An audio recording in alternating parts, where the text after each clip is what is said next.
j'ai représenté trois couples différents. Donc si ici on a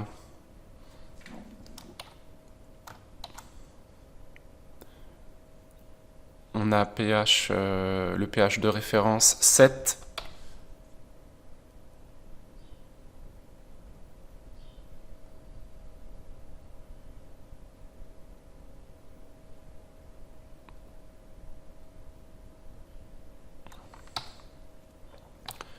voilà, à chaque fois il change la taille des caractères.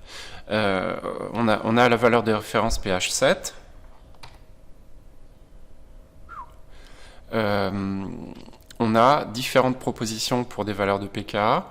On a par exemple celle-là qui pourrait correspondre à 4,8. Vous voyez là où on est par rapport à 7, ça pourrait être l'exemple avec pKa égale 4,8 dont on a parlé jusqu'à maintenant. Donc au lieu d'utiliser ce diagramme qui est un petit peu complexe, plus difficile à lire, on utilise des diagrammes simplifiés. Toutes les valeurs de pH qui sont inférieures au pKa, c'est la forme acide du couple qui prédomine. C'est-à-dire que le pourcentage dans le couple va être supérieur à 50%. C'est ce qu'on vient de voir dans l'autre graphique. Pour toutes les valeurs de pH qui sont plus grandes que le pKa, c'est la forme basique du couple qui prédomine. Donc dans toute cette zone supérieure au pKa qui est en rose, le pourcentage de A- est plus grand que 50%. Quand on est pile au milieu, donc exactement sur la valeur pH égale pKa, on a égalité des deux concentrations. Donc égalité du pourcentage de présence, donc 50% pour l'acide et 50% pour la forme basique. Si on est à une unité du pH de part et d'autre, donc dans toute cette zone, l'acide est très majoritaire. On peut négliger la présence de la forme basique. Dans toute cette zone, c'est la base qui est très majoritaire, donc on peut négliger la présence de l'acide.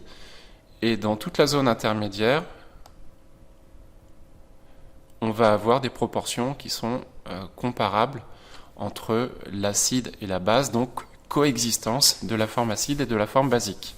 Si je prends le deuxième, on change de couple acide-base, puisque la valeur du pKa n'est plus la même, mais on va faire le même constat.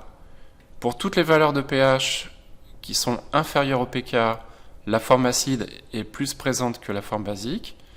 Pour toutes les valeurs de pH qui sont au-dessus du pKa, c'est la forme basique qui l'emporte sur la forme acide.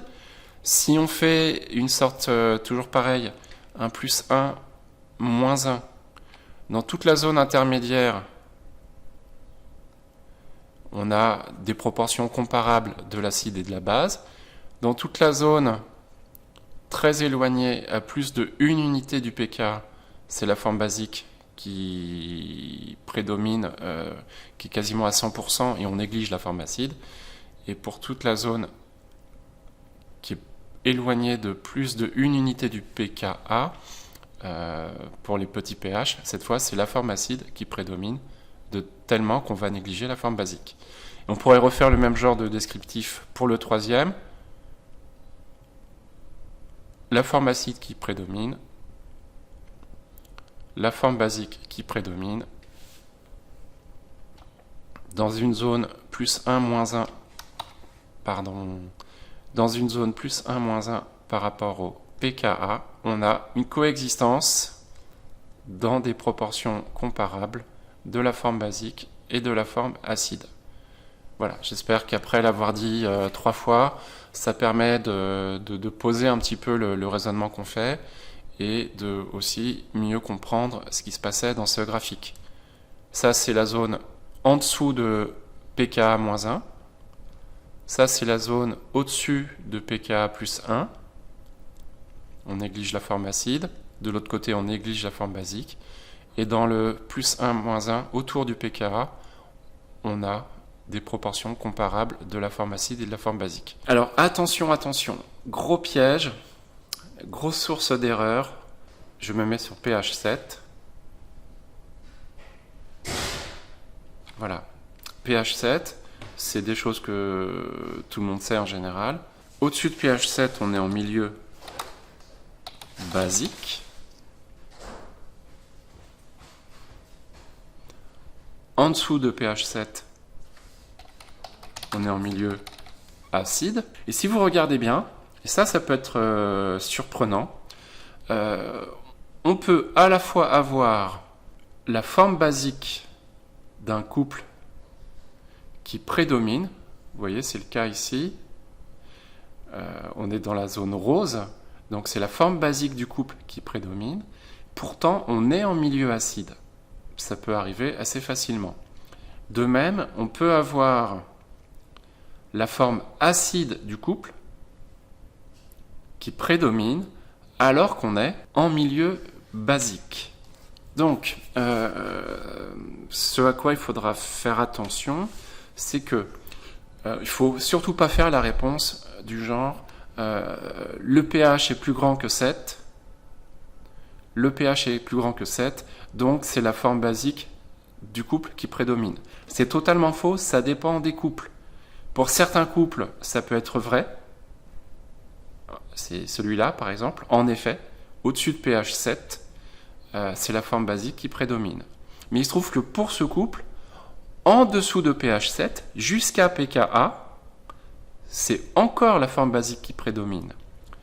Pour d'autres couples, dire pH 7, au-dessus de pH 7, c'est la forme basique qui prédomine, ce sera faux, puisque là, vous pouvez voir que sur ce type de couple-là, de pH égale 7 jusqu'à la valeur pKa, c'est la forme acide qui prédomine.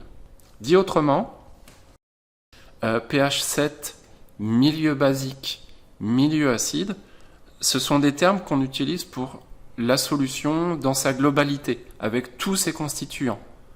Même si on a un mélange hyper riche, par exemple du lait, ou du sang, ou quelque chose qu'on aurait fabriqué en TP avec plein d'acides et plein de bases différentes, pH plus grand que 7, on va en effet dire que c'est un milieu basique. pH plus petit que 7, on va en effet dire que c'est un milieu acide. Mais après, constituant par constituant de la solution, couple acide-base par couple acide-base, ce qu'on va pouvoir affirmer sur la forme acide et la forme basique, ça change pour chaque couple. On n'a pas une réponse qui est valable pour tout le monde. Il faut regarder le détail en examinant la valeur du pKa. Oui, donc c'est juste deux exemples une fois qu'on a dit tout ça.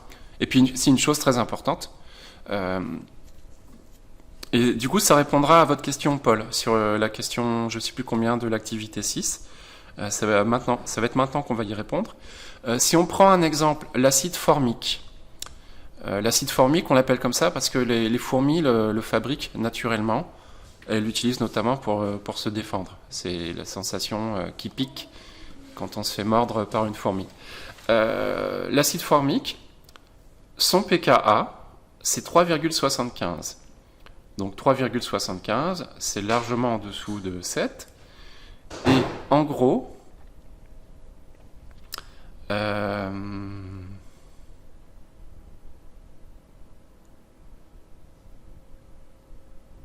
il me manque quelque chose ici. Ah, j'ai dû oublier de copier une information importante. Je ne sais pas à quel pH on est, donc je ne peux pas répondre. Donc j'ai pas la valeur de la concentration de préparation de la solution.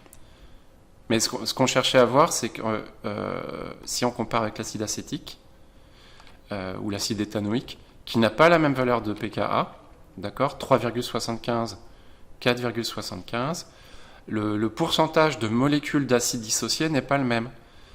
Pour l'acide éthanoïque, il va nous rester, après mélange, 99 molécules d'acide en moyenne, et une de ces molécules se sera dissociée, aura réagi avec l'eau et aura formé un ion, CH3, CO-. Alors que pour l'autre acide de cet exemple, l'acide formique, il nous restera en moyenne 96 molécules d'acide en solution, et 4 ions auront été formés parce que 4 molécules sur 100 auront réagi avec l'eau. Donc, ce sont deux acides faibles, il n'y a aucun doute, puisqu'il reste très majoritairement la forme acide dans les deux cas, mais le taux de dissociation n'est pas tout à fait le même. Ici, on serait sur 1%, et ici, on serait sur 4%. Ouais, désolé, c'est grossièrement écrit, 4%. Donc, ces deux acides sont faibles, ils sont préparés dans les mêmes situations. La concentration, ça doit être quelque chose comme 10,2 mol par litre. C'est ça qui doit manquer comme information. Le taux de dissociation n'est pas le même.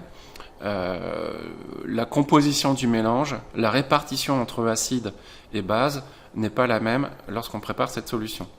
C'est que dans le cas des acides faibles, la transformation entre l'acide et l'eau va être représentée par une double flèche.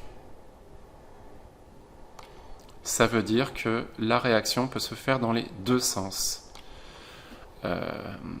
Et donc, on arrive sur cette fameuse histoire d'équilibre dynamique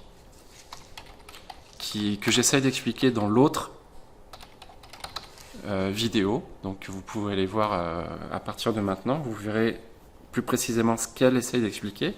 Même si la composition reste fixe dans votre mélange, il y aura toujours 96% d'acide. 96% d'acide dans ce cas et 4% de forme basique dans ce cas, même si la composition est stable, en fait, ça n'arrête pas de réagir. Réagir dans le sens qui consomme de l'acide, qui fabrique de la base, pardon. Donc je fais plein de flèches dans le sens de la gauche vers la droite. Et puis aussi, l'autre transformation est possible, la base qui réagit avec les H3O+, qui sont présents dans le mélange, et qui vont redonner des acides. Alors là, je vais faire deux flèches, mais il faut qu'il y en ait moins parce que vous voyez que l'équilibre nous laisse énormément de molécules d'acide et très peu d'ions de la base conjuguée. Donc c'est surtout le sens de réaction de gauche à droite qui l'emporte et le sens de réaction de droite à gauche est minoritaire.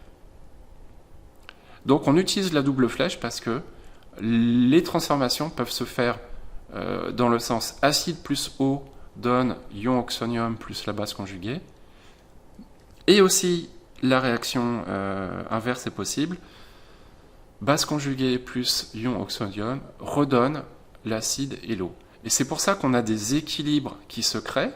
C'est pour ça qu'il reste dans notre mélange une certaine quantité d'acide